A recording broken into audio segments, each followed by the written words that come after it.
Ning tabiru kai puno po image TV na taramna oksa bolloina na Rajesh Kumar na khurumjari ngasigi maruiba pauda democracy chatpa lebak ni isagi right tan ba yai haiduna protest tawada violence oiba thok tawbigano haina IGP K Jayantana phondokre District Hospital Thawal the medical equipment sing Deputy Commissioner Thawal A Subhasna kusinakre Ziribam the Mahiroi Shingna Koi Larik Tamhanbiu protect human life from cookie militants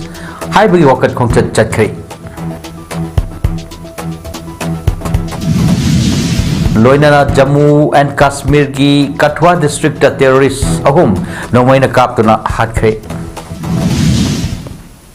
Mapungoi Pau Lobirasi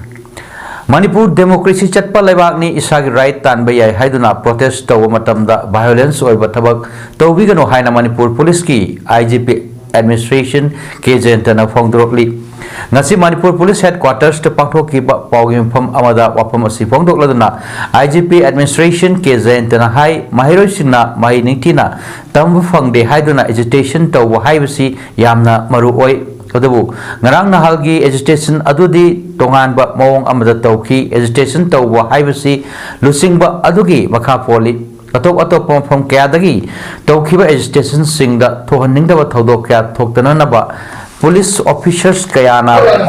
ngak senduna chathan ki adubu wakhal mapung phadriba juvenile oiba mahiroi singna agitation tawduna Mayum Makaida Hanjindana Bazar da Ahing Yarektuna Lairiba Asi Yariba Makai Mama Po Oibasingna Asigumba Tabak Asi Tawdana Bahot Nabiu Asigumba Mahirosing Oiba Kongjang Asida Mahiroi Nataba Myoikia Yauksin Batan Natana Tuan Tuan Pom Kayadagi Myoikia Laktuna Mahirosing da Insinba Asi Tawbigano Amadi Hauzik Manipur ki Oiriba Film Asina Internet Jinba Amadi Curfew Thamjinbagi Tabak Chatharakliba asi Manipur gi pibam khara hek phagalakpa matamda adumak hangdokna naba hotnagani hainasu phungdokhi Sibudiam peaceful oi Kaligino police security side ki su hojiki prohibitory order prohibiting the movement of persons che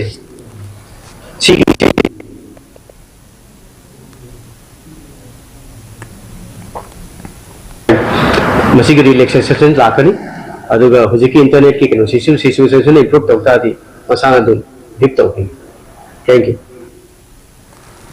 Manipur da thoklibi irang asigi oiba agitation taw matamda democratic oiba mawong da tawbiu haina uripok apun baluk ki general secretary Samom Dhurbana phongdokre ngasi Manipur press club ki thangjing hall da pangthokkiba pawgim pham amada wafam asi phongdokladuna Dhurbana hai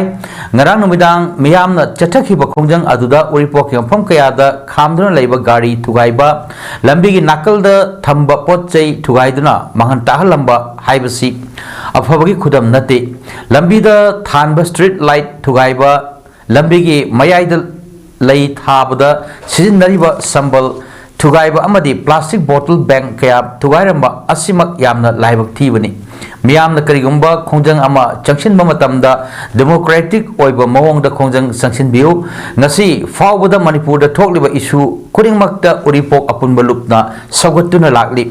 ngarang fawba mahiroi kya uripoki miyamna chak ising Pijaduna Makhoi ki awabada saruk yaki loinana uripok lambi asi hospital taba lambi ama oibana lambi asi jilhandana na ba honaduna lakdibani asigumba lambi asi thingjinduna thamba haibasi aikoi laibak thiningai oi amadi kanagumbana karigumba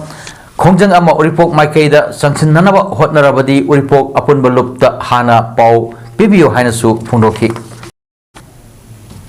adigi adoi den leiba property kari yama thugai thaiba tobuse street lamp thugai ramba adumba chingba mayam je si makhata na sumaina agitation sanction bai se akoi su sanction li mayam pura mak sanction li aduga satra gi adumba agitation sang bai ji yamna ingna signa sangdana hotna tobuse akoi adumak akoi su support tawjai mayam pura mak support tawbi adubu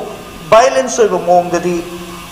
tawbasi akoi urbo apun mulukki oinadi pamjade sigumba mongchena urbo apun mulukki maigedagi thamjabani Jiribam district asi hauzik khwaidagi laita draba district ama haibadu oiduna leiri District asigi kuki taba khulsingdagi kuki militants-singna apo makalgi khusuk-khulai-sing sizinaduna bom amasung nomoi leptana kapsilakli. Ngarang numidang pung 4:45 tawa matamda sayang kuki khul asidagi kuki militants-singna modbung maitai khul tamna angakpa mawngda nomoi amasung bom kapsinduna landarakre hari. Ngarang numidagi chak ising chanaduna tumlagi haiduna tauba matamda khanghaudana sayang kuki khuldagi ahanbada bom ahum hana kapsilakhi. Laibak phabadi bom sing adu yumlakta tasindabadagi mishi mina amadi akai atoi thokide masigi matungda nomoi masing thingamdana kapsilakibani. Kuki militants na lantarakpa asida sayang amasung Sampurnagargi laiba maitai sing numidang aduda lanjanakhi.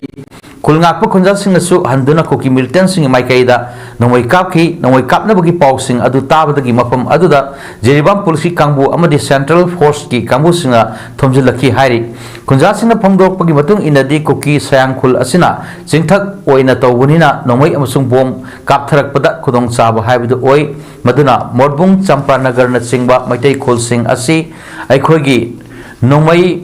amadi bom kapsalakpam oiduna leire. Mafam asira leiriba kuki militants sing asi combing operation sing batawduna athuma tamda tathopio haiki.